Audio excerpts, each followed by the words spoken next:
আসসালামু আলাইকুম, সবাই কেমন আছেন? আশা করি ভালো আছেন। আলহামদুলিল্লাহ আমিও ভালো আছি। আর একটা নতুন রেসিপি নিয়ে আপনাদের সামনে চলে আসলাম। ভিডিওটা প্রথম থেকে শেষ পর্যন্ত ধৈর্য সহকারে দেখবেন, আশা করি ভালো লাগবে। পিঠা তো নানান ধরনের খাওয়া হয়, নানান রকম করেই। এই পিঠা বিভিন্নভাবেই খাওয়া যায়। আজকে আমরা এই পিঠাগুলো খাবো। সুন্দর করে ইলিশ মাছ দিয়ে শাক রান্না করেছি, শাক ঘাটি।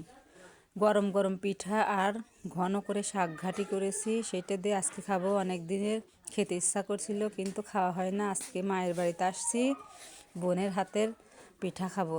আমার বোন সুন্দর করে পিঠা বানাইতে পারে। এই দেখেন কত সুন্দর হয়েছে।